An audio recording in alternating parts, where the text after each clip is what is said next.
মৌমাছিগুলো নিয়ে এসে মৌচাকে রাখে না, মৌমাছি তার পেটের মধ্যে নেয়। কিসের মধ্যে নেয় বলেন? পেটের মধ্যে নেয়। পেট থেকে মৌমাছি বের হয়, মৌমাছির পেট থেকে মধু বের হয়ে যায়। জোরে বলে সুবহানাল্লাহ। এই আশ্চর্য তথ্যটি যদিও বিজ্ঞান হালে বলছে, 19 শতকে বলেছে আল্লাহ রাব্বুল আলামিন 1500 বছর আগে রাসূলকে জানায় দিচ্ছেন, ইয়াখরুজু মিন বুতুনিহা শারাবুন মুখতালিফুন আলওয়ানুহু ফীহি শিফাউন লিন-নাস ইন্না ফী যালিকা লাআয়াতান লিকাওমিন ইয়াতাফাক্কারুন। জোরে বলুন আল্লাহু আকবার। আল্লাহ রাব্বুল আলামিন 1500 বছর আগে জানিয়ে দিলেন তার পেট থেকে এমন পানীয় বের হয় যার রং ভিন্ন ভিন্ন, যাতে রয়েছে মানুষের জন্য সমস্ত রোগের ঔষধ। জোরে বলে সুবহানাল্লাহ, আরো জোরে বলে সুবহানাল্লাহ। আমার ভাইয়েরা, এই মৌমাছি যে মধু বানায়, 1 পাউন্ড মধু বানাতে 550 মৌমাছিকে প্রায় 20 লাখ ফুলে ভ্রমণ করতে হয়। 550 মৌমাছিকে 20 লাখ ফুলে ভ্রমণ করতে হয়। কত লাখ ফুলে? 20 লক্ষ ফুলে ভ্রমণ করতে হয়। যেখানে একটা কর্মী মৌমাছিকে 80,000 কিলোমিটার পথ অতিক্রম করতে হয়। অন্য একটি গবেষণা তথ্য মতে প্রায় 14.5 লাখ কিলোমিটার পথ অতিক্রম করতে হয়, যা দিয়ে পুরো পৃথিবীকে 3 বার প্রদক্ষিণ করা যাবে। জোরে বলি আল্লাহু আকবার। কয় পাউন্ড বলেন বলেন বলেন? তাহলে 1 পাউন্ড মধুতে যদি 14.5 লক্ষ কিলোমিটার পথ অতিক্রম করতে হয় 550 মৌমাছির। কে দিয়েছেন? কে? আস্তে কে দিয়েছেন? আল্লাহ দিয়েছেন। আবার মৌচাকের মধু যেন নষ্ট না হয়, মৌচাকের মধ্যে এর তাপমাত্রা থাকতে হবে 35 ডিগ্রি সেলসিয়াস। কত? 35 ডিগ্রি সেলসিয়াস। যদি এই তাপমাত্রা কমে যদি 30 ডিগ্রিতে আসে, তখন মৌমাছিগুলো সব একত্রিত হয়ে তাদের ডানাগুলো ঝাঁপিয়ে তাপমাত্রা বৃদ্ধি করে, এরকম নড়ায়, বারবার নড়ায় নিয়ে এটার তাপমাত্রা আবার স্বাভাবিক 35 ডিগ্রি সেলসিয়াসে নিয়ে যায়। আবার যদি 40 ডিগ্রি হয়ে যায়, যদি বেশি হয়ে যায়, তখন ওই পাখাটা উল্টা করে ঝাপটান দেয়, উল্টা করে, তখন এটা আবার 40 থেকে 35 ডিগ্রি সেলসিয়াস তাপমাত্রায় চলে আসে। কেউ তো সুবহানাল্লাহ বললেন না?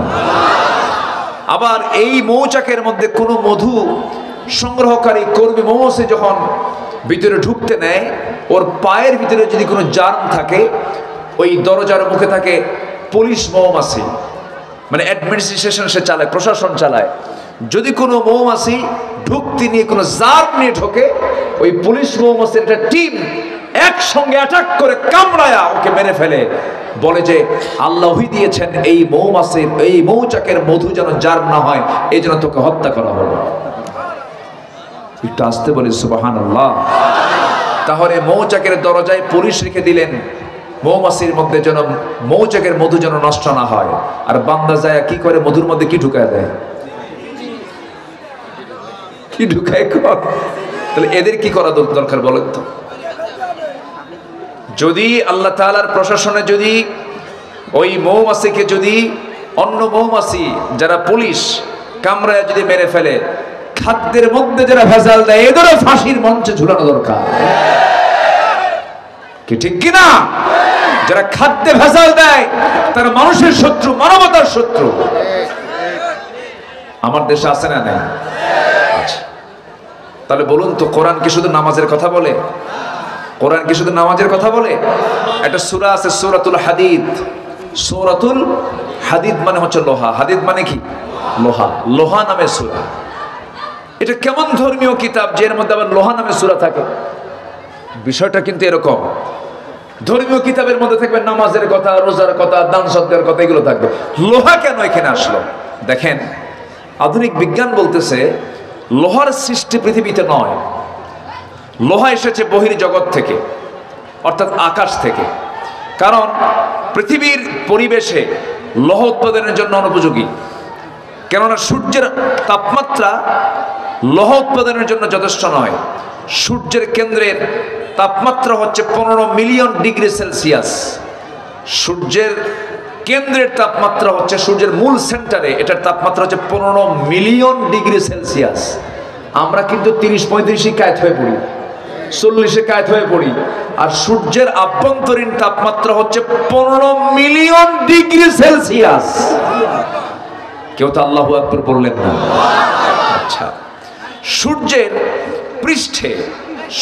পৃষ্ঠে অর্থাৎ ফটোস্ফিয়ারের তাপমাত্রা হচ্ছে 5.5 থেকে 6,000 ডিগ্রি সেলসিয়াস। অথচ লোহা উৎপাদনের জন্য আনুমানিক 5 বিলিয়ন ডিগ্রি সেলসিয়াস প্রয়োজন। বিজ্ঞানীদের ধারণা কোন সুপারনোভা বিস্ফোরণ থেকে এই লোহার আগমন ঘটতে পারে, অর্থাৎ আকাশ থেকে এই লোহাটা পৃথিবীতে এসেছে, এটা বিজ্ঞান অনুমান করছে। অথচ 1500 বছর আগে কোরআনে কারীম আল্লাহ তাআলা সূরা হাদীদ নাজিল করে বলছেন কোরআন আকাশ থেকেই নাজিল হয়েছে। জোরে বলে সুবহানাল্লাহ। আল্লাহ রাব্বুল আলামিন বলেন وَأَنزَلْنَا الْحَدِيدَ فِيهِ بَأْسٌ شَدِيدٌ وَمَنَافِعُ لِلنَّاسِ। সূরাতুল হাদীদ আয়াত নাম্বার 25। আমি নাজিল করেছি লৌহ যাতে রয়েছে প্রচন্ড শক্তি, মানুষের জন্য বহুবিধ উপকার।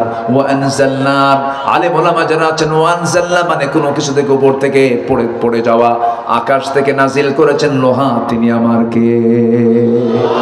আসতে বলবেন না, তিনি আমার কে? অবদান কার অবদান? এই পৃথিবীতে লোহা আবিষ্কারই হয় নাই, লোহা এসেছে আকাশ থেকে। আল্লাহু আকবার বলেন। মানুষ কি করেছে? মানুষ কিছুই করে নাই। আল্লাহর সৃষ্টি নিয়ে একটু নাড়াচাড়া করে। কি করে? একটা চাল বানাতে পারে, একটা চাল, 1 ফোঁটা পানি, 1 ফোঁটা পানি বানাতে পারে না, 1 ফোঁটা চাল বানাতে পারে না। কোন কসু করছে মানুষ? হ্যাঁ, মানুষ কয়েছে অনেক কিছু করেছে। কি করেছে? একটা চাল বানাতে পারে নাই, 1 ফোঁটা পানি বানাতে পারে নাই। সব অবদান কার? আল্লাহ। সম্মানিত ভাইয়েরা, চোখ থেকে আপনি পানি বের হওয়ার কথা। আল্লাহ তাআলা কত মহান কুদরত। যা কিছু দেখি সব কার অবদান? আল্লাহর অবদান। আল্লাহ এখন বলছেন বান্দা বিবেকবান হও, আমাকে একটু চেনার চেষ্টা করো, আখিরাতকে খুঁজো, আমাকে খোঁজার চেষ্টা করো, আমাকে চেনার চেষ্টা করো। আল্লাহর দৃষ্টিতে বিবেকবান কারা? যাদের মধ্যে মোটামুটি ভাবে 9টা দিক যার মধ্যে আছে সে হলো বিবেকবান। কয়টা দিক বলেন?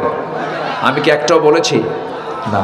যে উঠলোকে ধরেন তো, ওই যে দুজন উঠছে, ধরেন তো একটু, বসেন। আমি তো উঠতে দেবো না। আমি আসছি এখানে 8:30টায়।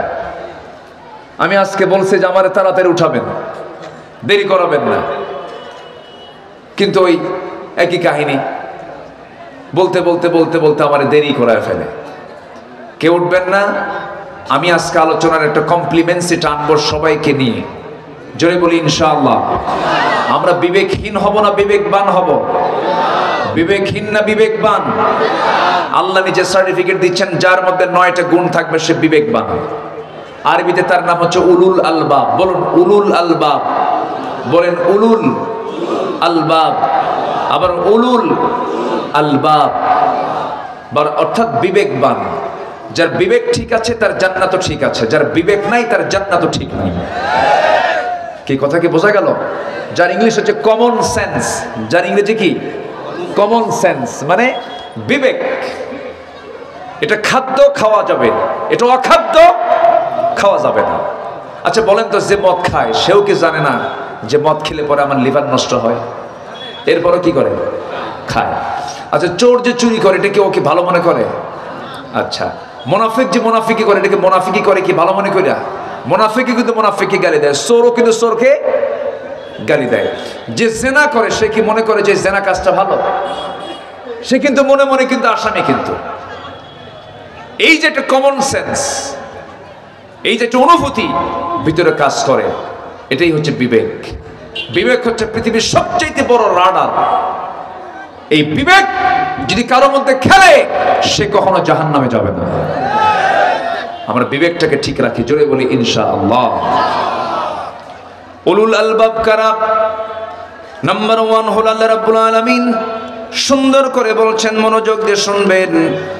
আল্লাযীনা ইউফুনা বিআহদিল্লাহি ওয়া লা ইয়ানকুদুনাল মিসাক। নাম্বার 1 হলো যারা আল্লাহর সঙ্গে যে ওয়াদা, সে ওয়াদা যারা পূরণ করে। আল্লাহর সঙ্গে ওয়াদা কি করেছে সবার কম বেশি জানা আছে। আমার জন্ম কিন্তু এই দুনিয়াতে হয়েছে, ভালো কথা, কিন্তু এই দুনিয়াতে আসার আগে আমরা কিন্তু 2টা জগৎ পাড়ি দিয়েছি। নাম্বার 1 পাড়ি দিয়েছি আমরা রূহের জগৎ পাড়ি দিয়েছি। রূহের জগতে আমরা যখন ছিলাম, সব রূহগুলোকে আল্লাহ পাক একসঙ্গে রেখেছিলেন। সেই সময় আল্লাহ পাক আমাকে একটা বিষয়ে প্রশ্ন করেছিলেন। কোরআন বলছে, আলাস্তু বিরাব্বিকুম, আমি কি তোমার রব নই? সেই সময় আমরা সবাই মুসলেকা দিয়ে এসেছি, স্বীকৃতি দিয়েছি, হ্যাঁ তুমি আমার রব। এই রুবুবিয়্যতের স্বীকৃতি আমরা রূহের জগতে দিয়েছি। এরপরে মহান রব্বুল আলামিন তার পদ্ধতিতে মার পেটের মধ্যে মহান রব্বুল আলামিন আমাকে পাঠায়া দিলেন, প্রাণ সঞ্চার করলেন। প্রাণ কিন্তু আগে দেন নাই, আগে বডি দিয়েছেন। আগে কি দিয়েছেন বলেন? বডি দিয়েছেন। স্বামী স্ত্রীর সম্পর্ক হয়ে গেল। এক ফোঁটা পানি কি আল্লাহ পাক সক্রিয় করলেন, জমাট করলেন, গোশতের টুকরা বানালেন। ফাকাসাউনাল ইযামা লাহমা, এরপরে চামড়া দিয়া সুন্দর করে প্যাকেট করলেন। চোখের জায়গায় চোখ দিলেন, কানের জায়গায় কান দিলেন, নাকের জায়গায় নাক দিলেন, মুখের জায়গায় মুখ দিলেন, হাতের জায়গায় হাত দিলেন, পায়ের জায়গায় পা দিলেন। সব কিছু কমপ্লিট করলেন তিনি ওই সুরক্ষিত মার পেটের ভিতরে, যে পেটের মধ্যে কোনো প্রকার আলো নাই। পৃথিবীর সমস্ত কারখানাগুলো পর্যাপ্ত আলো ছাড়া সেই কারখানার প্রোডাকশন হয় না। কিন্তু আমার জন্ম, আপনার জন্ম এমন কারখানাতে, যেই কারখানার মধ্যে চুল পরিমাণ কোনো আলো নাই, কিন্তু নিখুঁত করে আমাকে আপনাকে সৃষ্টি করেছেন ওই অন্ধকার পেটের মধ্যে। তিনি আমার কে? তিনি আমার কে? আল্লাহ আমাকে বানিয়েছেন, এত সুন্দর করে বানিয়েছেন। পৃথিবীর কোনো মানুষের পক্ষে এমন সুন্দর করে বানানো সম্ভব নয়। চোখের জায়গায় চোখ দিয়েছেন, কানের জায়গায় কান দিয়েছেন, নাকের জায়গায় নাক দিয়েছেন, কপালের জায়গায় কপাল দিয়েছেন, চুলের জায়গায় চুল দিয়েছেন। চুলটা এই চামড়া হাতের তালুতে দেন না, হাতের তালুতে দিলে পরে সুবিধা না অসুবিধা বলেন? বলেন বলেন বলেন বলেন। এই জায়গায় চুল গজায়, এই জায়গায় চুল গজায়, মাথায় চুল গজায়। আল্লাহ রাব্বুল আলামিন চুলকেও অর্ডার দিচ্ছেন, চুল কোথায় গজাবে, চুল কোন চামড়ায় গজাবে না। নাকের চামড়া কিন্তু একরকম, বুকের চামড়া আর এক রকম, আবার দেখবেন তালুর চামড়া আর এক রকম। একই বডির ভিতরে, একই মাথা থেকে পা পর্যন্ত সমস্ত চামড়ার মধ্যে কত ক্লাস চামড়া দিয়েছেন। পায়ের তালুর চামড়া একরকম, হাতের তালুর চামড়া একরকম, আবার এখানকার চামড়া একরকম, গালের চামড়া একরকম, হাজারো চামড়ার বিভিন্ন ক্লাসিফিকেশন করে দিয়েছেন। তিনি আমার কে? আসতে হলো, তিনি আমার কে? বুকের ঠান্ডা আর মুখের ঠান্ডা কি এক? বুকে যে ঠান্ডা লাগে, বুকের চামড়া যে ঠান্ডা লাগে, আর মুখের চামড়া কি এক? না। নাকটা দিয়েছেন মুখের সাথে। আকিদুল ভাই, এই নাকটা যদি ধরেন এই জায়গা থেকে আপনি সরায়া দেন, এই নাকটা এই জায়গা থেকে সরায়া দিলে পরে পৃথিবীর যত সুন্দর মানুষ হোক না কেন, মুখে নাক নাই, তার সৌন্দর্য আছে নাকি? শেষ হয়ে গেছে তার নাকের সৌন্দর্য। এই নাকটা যদি এই জায়গায় না দিয়ে যদি বগলের তলে দেওয়া হতো, কিসের তলে? বগলের তলে। গরমকাল না হয় সমস্যা নাই, শীতকালে এই পৌষ মাঘের শীতের ভিতরে 4-5টা কাপড়, তাও ঠান্ডা যায় না। খাইতে বসবেন, প্রথমে দরকার মুখে নেওয়া না নাকে নেওয়া?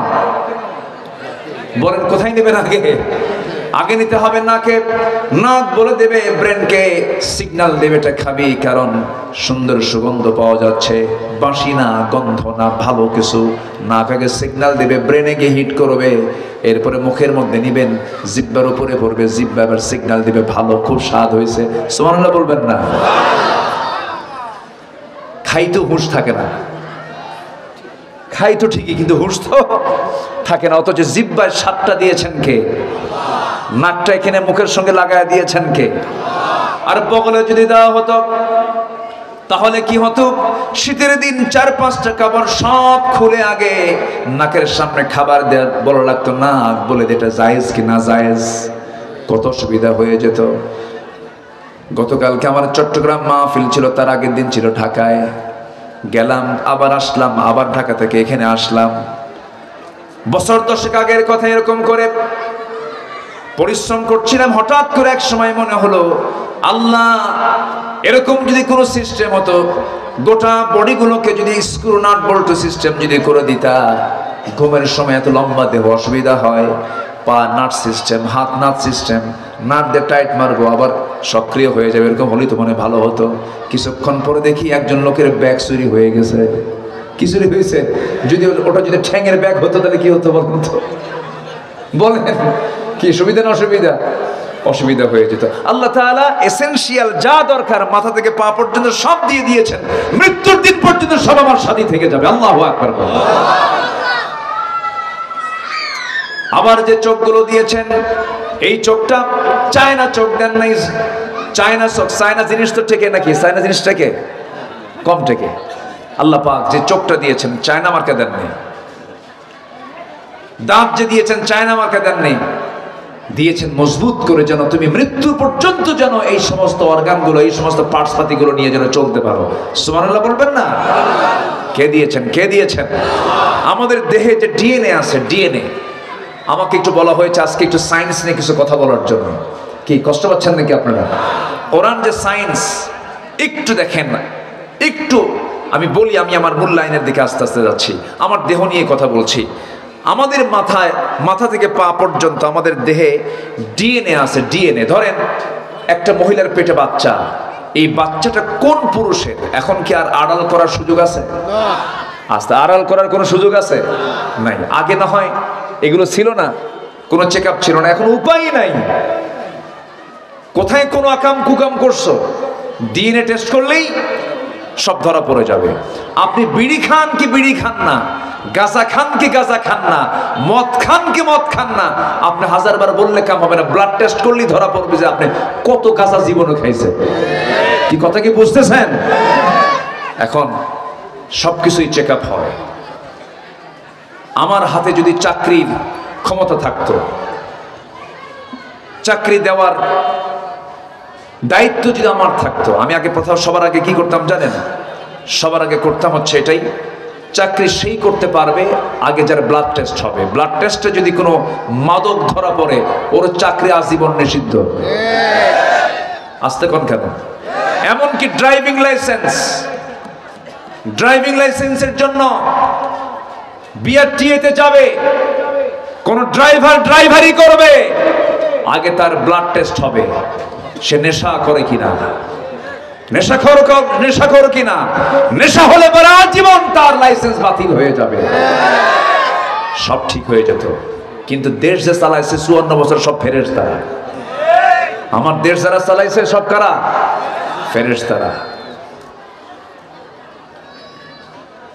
50 লক্ষ মানুষ আজকে মাদক সেবী আমার দেশে। 50 লাখ। 50 লাখ মানে কি? তার বাবা আছে, মা আছে, ভাই আছে, বোন আছে, বন্ধু বান্ধব আছে। 50 লক্ষ মানে এই দেশে একটা মহামারী আকার ধারণ করেছে নেশা। কি? যার ঘরে একটা নেশাখোর ছেলে আছে সে বোঝে এটা কত বড় জাহান্নাম। বাপ টাকা রাখতে পারে না, ওই ক্যাশ বাক্স চুরি করে নিয়ে আসে। বাপ চেক বই রাখতে পারে না, চেক বই নিয়ে বাপ ঘুম পারে, টিপ মেরে নিয়ে চেক বুক নিয়ে মারে দৌড়। যে নেশাখোর সে চোর হয়, যে নেশাখোর তার মধ্যে কোনো কমন সেন্স থাকে না, তার কাছে নিজের বোন পর্যন্ত তার সতীত্ব নিরাপত্তা নিয়ে থাকতে পারে না। কত বড় একটা বিপদ এটা। আজকে আমার দেশে 50 লক্ষ মানুষ মাদক সেবী। নামাজ নাই।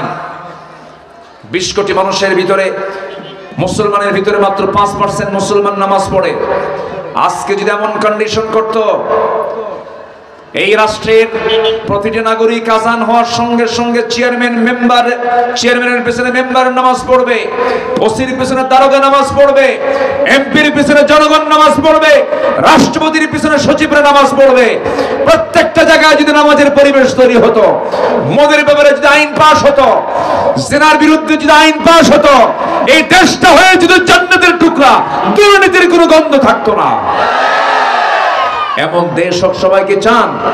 চান কারা কারা? হাত উঁচু করে দেখান মুসলমান।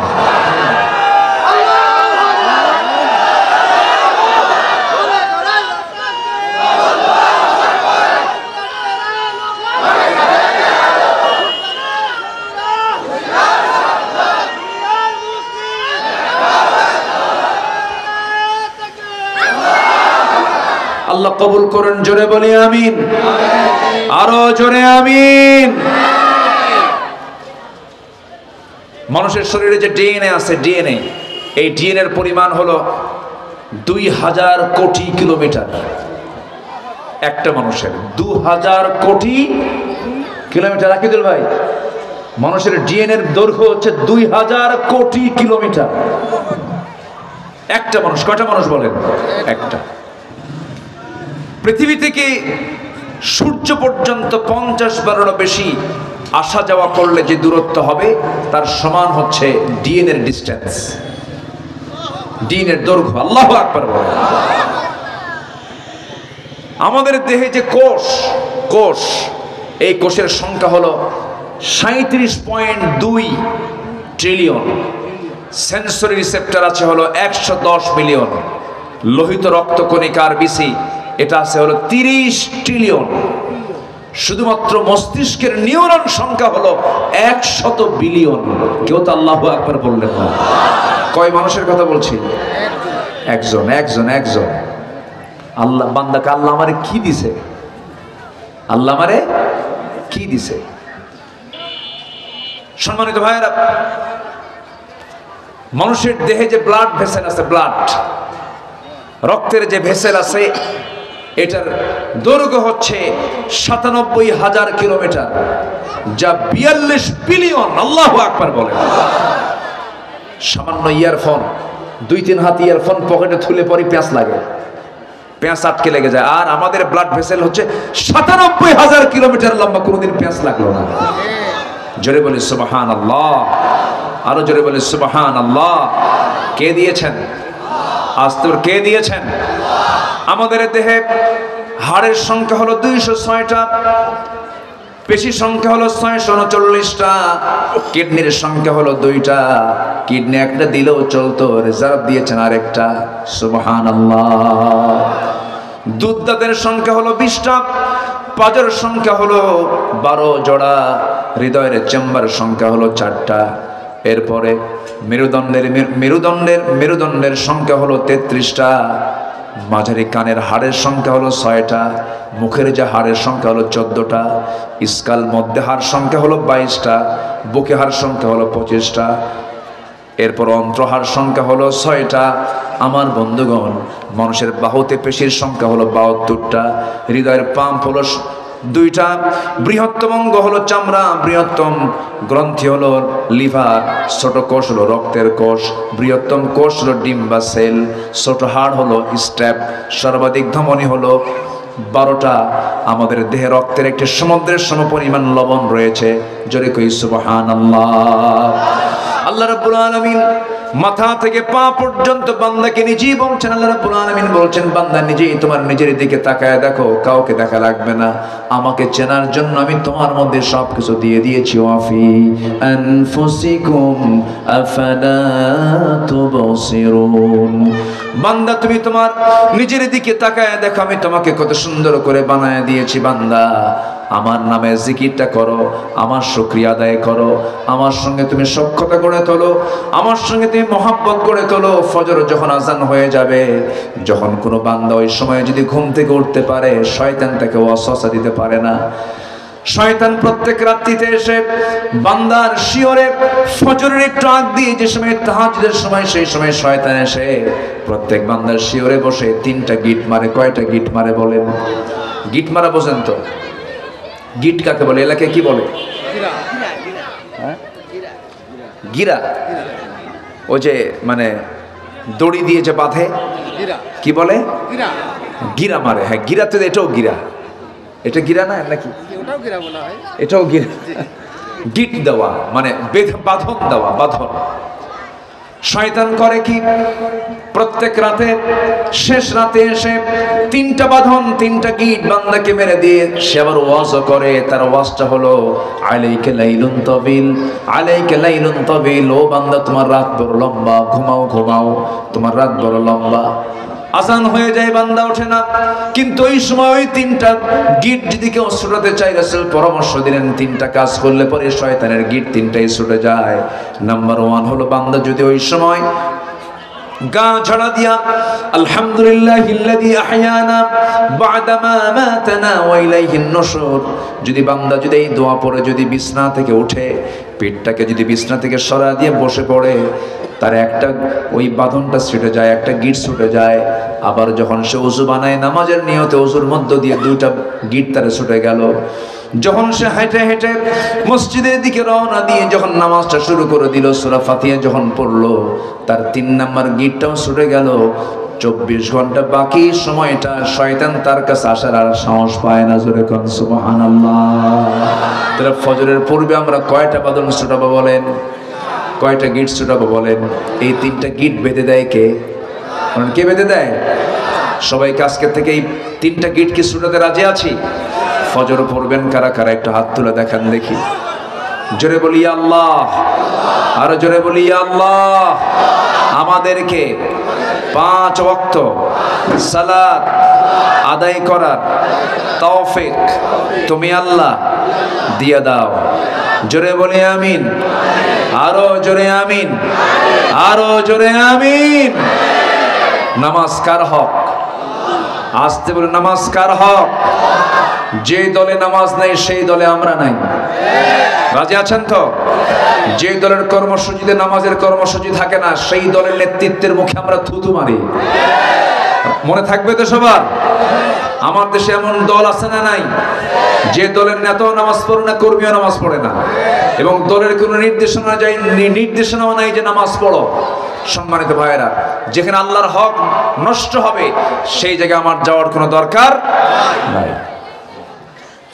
নাম্বার 1 হচ্ছে যারা আল্লাহর কৃত ওয়াদা যারা পূর্ণ করবে। আল্লাহ পাক ওই সমস্ত বান্দাকে বিবেকবান বান্দা বলেছেন। বিবেকবান বান্দার পরিচয় হচ্ছে তার ওয়াদা কখনো ভঙ্গ হবে না। ওয়াদা কখনো ভঙ্গ হবে না, সে তার ওয়াদা পূর্ণ করবে। 1 নম্বর ওয়াদা করে এসেছি আমরা রুহের জগতে। কার কাছে? আল্লাহর কাছে। বসেন, আমি কি শেষ করে দেব নাকি? আমার আলোচনা বুঝতে পারছেন তো সবাই? কারো কোনো কষ্ট নেই তো? বলি ইনশাআল্লাহ। 1 নম্বর ওয়াদা আমরা করেছি রুহের জগতে, কিন্তু এটা কি মনে আছে আপনাদের? মনে আছে? আমরা যে ওয়াদা করে আসছে, হ্যাঁ তুমি আমার রব, মনে আছে আপনাদের?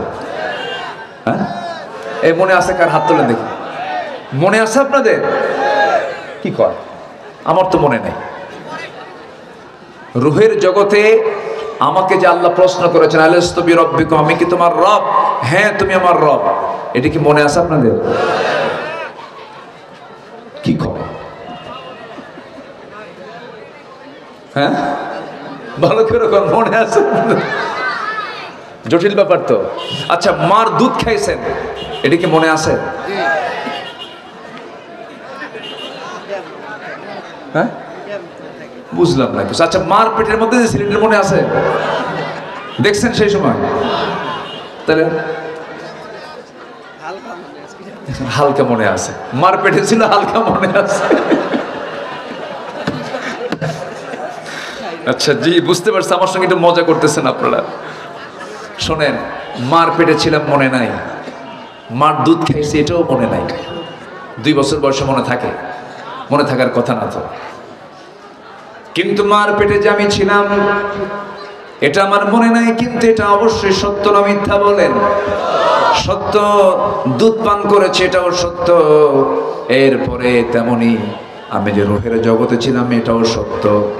আমাকে প্রশ্ন করা হয়েছিল, আলাস্তু বিরাব্বিকুম, আমি কি তোমার রব নই? হ্যাঁ তুমি আমার রব। এই যে আমি ওয়াদা করে আসলাম দুনিয়াতে, আমি যদি সেই ওয়াদা রক্ষা না করি, এটা হচ্ছে 1 নম্বর ওয়াদা ভঙ্গ হলো। কার সাথে? আল্লাহর সঙ্গে যারা ওয়াদা ভঙ্গ করবে তারা হলো বিবেকহীন। এই দুনিয়া এমনি এমনি হয় নাই। এই দুনিয়াটা একজন সৃষ্টি করেছেন, তিনি আমার কে বলেন? আল্লাহ। তিনি সৃষ্টি করেছেন, এত সুন্দর করে আকাশ বানিয়েছেন, এত সুন্দর করে জমিন সৃষ্টি করেছেন। দুজন ইলাহ হলে পরে লা ফাসাদাতা, গন্ডগোল লেগে যেত। 2 রব হলে পরে এক সূর্য নিয়ে মারামারি লাগতো। এক রব বলতো সূর্য পশ্চিম দিকে উদয় হবে, আর এক রব বলতো সূর্য পূর্ব দিকে উদয় হবে। গন্ডগোল লেগে যেত। এই পৃথিবী আসমান জমিনে যা কিছু আছে সব কিছুর রব একমাত্র একজন, তিনি আমার কে? আরো জোরে, তিনি আমার কে? সম্পর্ক করব আমরা কার সাথে? আসতে বলবেন না, কার সাথে? আল্লাহর সাথে। তিনি আমার সব, তিনি আমার প্রথম, তিনি আমার শেষ, তিনি আমার প্রকাশ্য, তিনি আমার গোপন। হুয়াল আউয়ালু ওয়াল আখিরু ওয়াল যাহিরু ওয়াল বাতিন ওয়া হুয়া বিকুল্লি শাইইন আলীম। জোরে বলুন আল্লাহু আকবার। সাহাবীরা তাদের জীবনের যত কাজ করেছেন এর মধ্যে সবচেয়ে বড় কাজ হলো আল্লাহর মহব্বত করতে গিয়ে দুনিয়ার সবকিছু তারা উৎসর্গ করে দিয়েছেন। দুনিয়ার কোনো কিছুর মায়ের জালে তারা পড়েন নাই। বউ ছেড়ে দিয়েছেন, সন্তান ছেড়ে দিয়েছেন, পরিবার ছেড়ে দিয়েছেন, ব্যবসা ছেড়ে দিয়েছেন, সমাজ ছেড়ে দিয়েছেন। ঈমানকে রক্ষা করতে গিয়া বাড়ি পর্যন্ত ছেড়েছেন, হিজরত পর্যন্ত করেছেন। আল্লাহ রাব্বুল আলামিন ওই সমস্ত সাহাবীদের ব্যাপারে নিজে ঘোষণা দিয়েছেন, রাদিয়াল্লাহু আনহুম ওয়া রাদু আনহু যালিকা লিমান খাশিয়া রাব্বাহ। জোরে বলুন আল্লাহু আকবার। কেন খুশি হয়েছেন? যে এক নম্বর কাজ তারা করেছেন সেটা হলো আল্লাহর সঙ্গে যে কৃত অঙ্গীকার, যে অঙ্গীকার ছিল, যে ওয়াদা ছিল, সে ওয়াদা তারা অক্ষরে অক্ষরে পালন করেছেন। আমার নবীজি মক্কা ছেড়ে মদিনার দিকে আসতেছেন। সাহাবায়ে কেরাম বললেন, ইয়া রাসূলুল্লাহ, ব্যবসার দরকার নাই। আব্দুর রহমান ইবনে আউফ শত শত কোটি টাকার মালিক, ব্যবসা ছেড়ে দিয়ে নবীর সঙ্গে রওনা দিলেন। আরো শত শত সাহাবীরা বউ পরিবার সব ছেড়ে দিলেন। হুজুর, আমার বউ তো দিন গ্রহণ করে নাই, আমি আমার পরিবার ছেড়ে চলে আসছি। সন্তানরা দিন মানে নাই, সব ছেড়ে চলে আসছে। পরিবারের মায়া, ব্যবসার মায়া, সব মায়া ছেড়ে সব মদিনার দিকে রওনা করেছেন। আমার নবীজি যখন মদিনায় হিজরত করে এসেছেন, একটা দম্পতি ছিল। সেই দম্পতি হলো আবু সালমা এবং উম্মে সালমা। এই দম্পতি দারুণ মিল ছিল, সুখের সংসার ছিল। রাসূল যখন মক্কা থেকে মদিনায় হিজরত করলেন, হিজরতের কথা শোনা মাত্রই আবু সালমা উম্মে সালমা দুজন মিলেই বলছেন, চলো আমরা দুজন মিলে রওনা দেই মদিনার দিকে। হঠাৎ করে সংবাদ যখন পরিবারের কাছে যখন চলে গেল, উম্মে সালমার বাবা উম্মে সালমাকে স্বামীর কাছ থেকে জোরপূর্বক নিয়ে চলে গেল। আবার আবু সালমার ভাইরা, তার বড় একটা ছেলে ছিল, ছোট্ট ছেলে, সেই ছোট্ট ছেলেটাকে তারা নিয়ে চলে গেল জোরপূর্বক। আবু সালমা মুস্কি মুস্কি হাসি মেরে বলছেন, আল্লাহর সঙ্গে যে ওয়াদা করেছে সেই ওয়াদা তো কখনো ভঙ্গ করতে পারবো না। আল্লাযীনা ইউফুনা বিআহদিল্লাহ, আল্লাহর সঙ্গে ওয়াদা ভঙ্গ করা যাবে না। আমার সন্তান তোমরা ছিনিয়ে নিয়েছো, নিয়ে যাও। আমার বউকে তোমরা জোরপূর্বক রেখে দিয়েছো, রেখে দাও। দুনিয়ার সব দরবার ছাড়বো, কিন্তু আমি আমার আল্লাহ এবং নবীজির দরবার আমি কখনো ছাড়বো না। হিজরত করলেন, মক্কা থেকে একাই রওনা করলেন। দুনিয়ার সব মোহ ছেড়ে দিয়া, স্ত্রী পরিবার পরিজন সবকিছু ছেড়ে দিয়া রওনা দিয়েছেন। মদিনায় পৌঁছে গেলেন। উম্মে সালমাকে আটকে রাখলো তার বাপ মা। 9টা মাস 10টা মাস চলে গেল, 1 বছর প্রায় চলে গেল। উম্মে সালমা স্বামীর কথা মনে হয়ে গেছে। সন্তানকে লুকায়া, সন্তানকে চোখের ফাঁকি দিয়া, সন্তানকে সঙ্গে করে নিয়ে কোন এক রাতের আধারে তিনি রওনা দিয়েছেন। রওনা দিয়ে মদিনা পর্যন্ত পৌঁছে গেছেন। সেই বর্ণনা, মদিনায় যখন পৌঁছে গেছেন, মদিনার মসজিদ থেকে আজান শুরু হয়ে গেছে। সাইয়েদনা বেলাল আজান দিয়েছেন। নামাজ শেষ হয়েছে, ফজরের নামাজ দায়িত্ব পালন করেছেন আমার নবীজি, মুহূর্তের দায়িত্ব পালন করেছেন। নামাজ শেষ হওয়া মাত্র একটা ঘোষণা আসলো, আসসালাতু আলাল মাইয়িত, একটা মৃত্যুর নামাজ হবে, মৃত্যুর জানাজা হবে। একটা মৃত ব্যক্তি ইন্তেকাল, একজন ব্যক্তির ইন্তেকাল হয়েছে, মৃত ব্যক্তির জানাজা শুরু হবে। সেই মৃত ব্যক্তির নামটা বলে ফেললেন, আবু সালমা আজকে দুনিয়া থেকে বিদায় নিয়েছেন। এই সংবাদ যখন উম্মে সালমার কানে যখন চলে গেছে, উম্মে সালমা শুনলেন, কিন্তু অস্বস্তি হলেন না, অস্থির চিত্ততা দেখালেন না। বুকে তার প্রচন্ড কষ্ট হচ্ছিল। হারে 1 বছর দেখি না, আমার স্বামীর সঙ্গে দেখা করার জন্য মদিনা পর্যন্ত আসলাম, অথচ আজকে সে ইন্তেকাল করলো, আজকে সে দুনিয়া থেকে বিদায় হলো। বারবার তিনি ইন্না লিল্লাহ বলছেন, বারবার ইন্না লিল্লাহ বলছেন। চিৎকার করে আফসোস করছেন না, বিলাপ করছেন না, মাতম করছেন না। কারণ মানুষ যখন মারা যায়, মাতম করাটা হালাল না হারাম? আজ মাতম করাটা হালাল না হারাম? মাতম করা মানে আল্লাহর প্রতি নারাজ হয়ে যাওয়া। আপনার বাবা ইন্তেকাল করেছেন, বলবেন ইন্না লিল্লাহ। মা ইন্তেকাল করেছেন, বলবেন ইন্না লিল্লাহ। ছেলে ইন্তেকাল করেছেন, বলবেন ইন্না লিল্লাহ। মেয়ে ইন্তেকাল করেছেন, বলবেন ইন্না লিল্লাহ। বাবা ইন্তেকাল করেছেন, বলবেন ইন্না লিল্লাহ।